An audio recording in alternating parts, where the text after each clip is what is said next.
Who will win the NBA's Defensive Player of the Year award is Victor Wembanyama, simply running away with it because that's what the betting odds say. I'm Trevor Lane. This is the Basketball Bulletin. We're going to dive into this topic. And anyone challenge Wemby for DPOY. Joining me is Donnie Freeman. Donnie, this is a fun topic. I can't wait to get it because there are some absolutely absurd stats that we've got to show people today.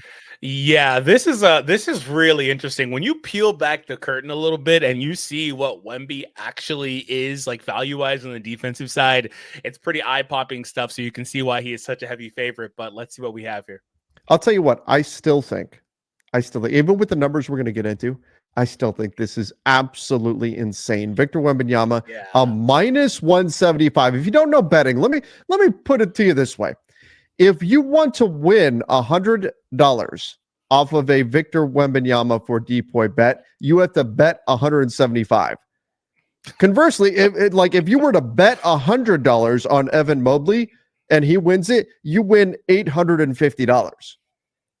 Think about that. You have to bet $175 on Victor Wembanyama to win 100. That's how confident the odds makers are that Wemby is going to win the. I mean, my God, look at Anthony Davis plus 1,200. Bam Adebayo plus 16. You bet $100 and Bam wins it. You're winning $1,600. Jaren Jackson Jr., a former Defensive Player of the Year, 2,800. You bet $100, you're winning 2,800 if he wins it. Rudy Gobert. How many times has he won it right now? 3, 4, something like that? 4, I think. Yeah, you bet $100, you're winning $3,000 if Rudy Gobert wins it. That's how confident they are Wemby is going to win it. Okay, Donnie, this is insane. Even once we get into the stats, and let's do that. Let's get into the stats because I don't think there's any denying that Victor Wembanyama is an insane player. Defensively, he's unreal. Take a look at this. So this is the San Antonio Spurs. This is with Wemby on the court. Wemby on the court. The Spurs give up 107.1 points per 100 possessions. Pretty good. That's their defensive rating. That's really good. Wemby goes off the court, 114.1 points per 100 possession. That's a big drop. That's a big drop in defensive rating when Wemby goes off the court. And it's easy to see, right? The guy is 9 feet tall, 11-foot wingspan, got to be something like that, right? Easy to see that he makes a major positive impact on the court. But Donnie, I think what's really shocking is when we get into the percentages, what he actually does to shooting percentages out there. Yeah.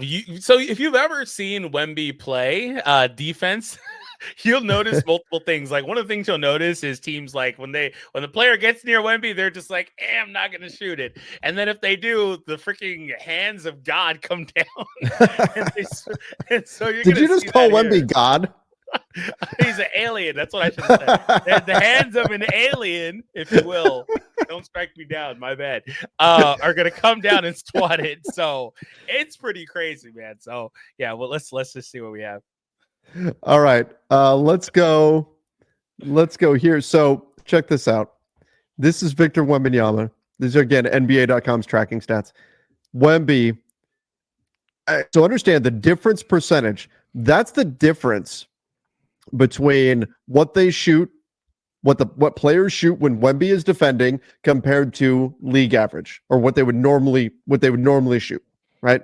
Less than 6 feet, it chops 22.8% off of their percentage. That's unreal. That's insane. That means you're taking somebody who normally shoots 70% at the rim and making them like a 48% shooter.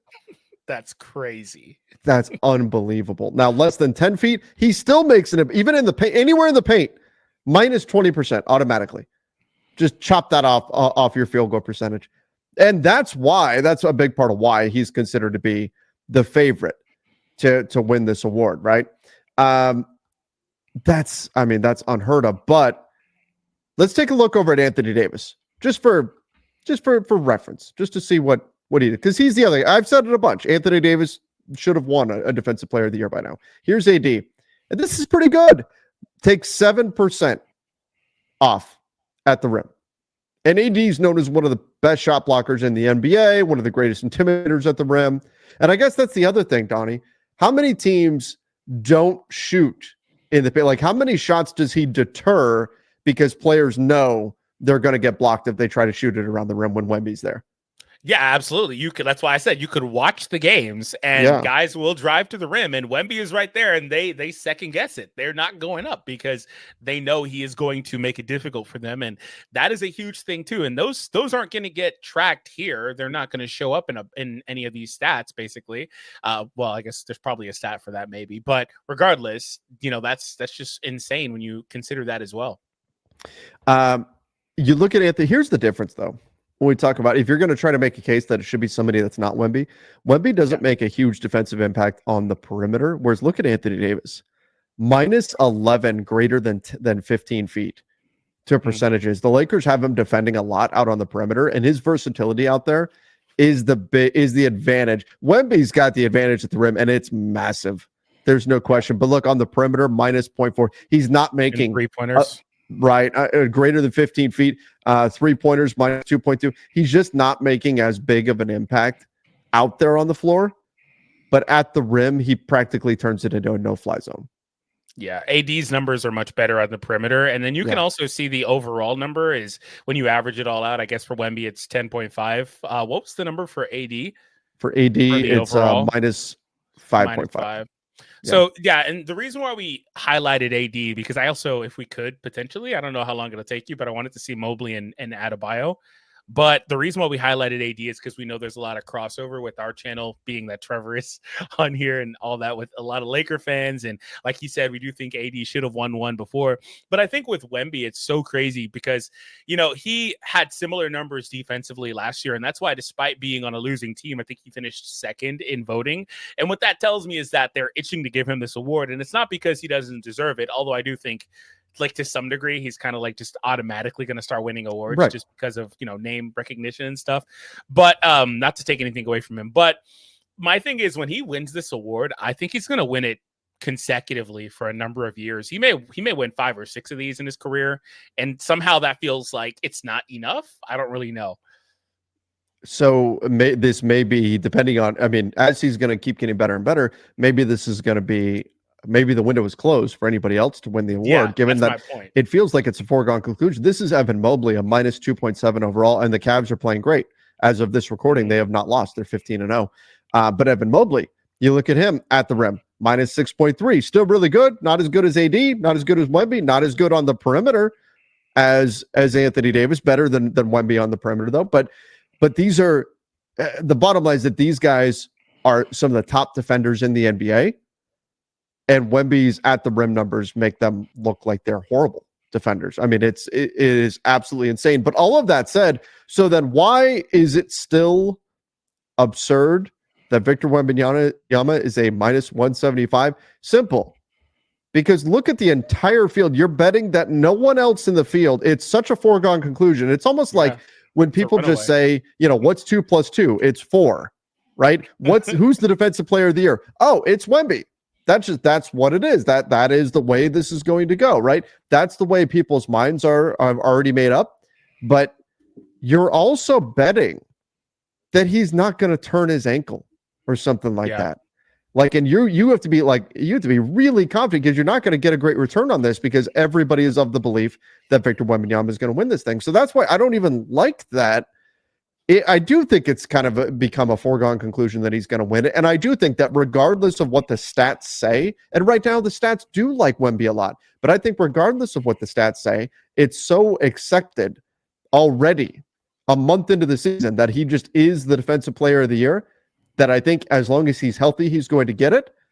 But you're betting that he's going to play 65 games. If he doesn't, suddenly he's not eligible for the award, and somebody else is going to go and win it. And that's in this day and age, that's tough for me, especially when the odds are so long that Wemby is going to win it and no one else is going to. That to me is why I still don't like that number being so certain compared to the rest of the field.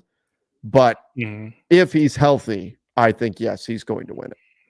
Yeah, I'd also like to add that in 32 minutes per game, he's, if you round up, giving you 4 blocks and 1.3 steals, 3.7 blocks and 1.3 steals. So, like, he statistically, it doesn't matter what you look at, he is by all the numbers, apparently the best defensive player in the league right now. And yeah, it is weird that it's such a runaway thing and you're betting on a bunch of stuff, but apparently they feel like that's a really safe bet regardless. If he plays, 65 games to qualify, he's going to win this. I don't think it really matters otherwise. And that's what it's going to come down to ultimately is can he stay healthy? And I expect him to. He played 71 games in his rookie season, and the Spurs are going to do what they can to keep him out there, of course. And it's just crazy when you see other former multi-time Defensive Player of the Year award winners or people that have been, runner-ups or high in contention for several years on this list, like a guy like Gobert, who is nowhere near the defensive player, in my opinion, that Wemby is, especially when you consider the perimeter. But I do think Gobert is underrated by a lot of fans. They don't feel like he should have won any of those. I feel like he should have won 2, maybe 3. I don't know about the 4th, but if you look at his numbers, I'm sure they looked a lot like the Wemby numbers do around the rim during those years. But it's just crazy to say that and see that Wemby is such a runaway favorite, regardless of who else is in there. Yeah, in a one-player award, it's crazy to see that number where it is. And I think Rudy Gobert comes down to voter fatigue being a big part of it. Yeah, probably. And that's going to be part of the conversation here. But regardless, I'm curious about what everybody else thinks. Should Victor Wembanyama be the runaway favorite for Defensive Player of the Year? Are the numbers so ridiculous that that's what it's going to be, that even on a Spurs team that does not project to be very good, are the on-off numbers where they're so much better defensively with him on the floor? Does that change so much that he just automatically gets the award as long as he can stay healthy? Let us know in the comments section down below what you think. Don't forget to subscribe right here to the channel as well. Till next time, everybody. Yeah, and stay safe.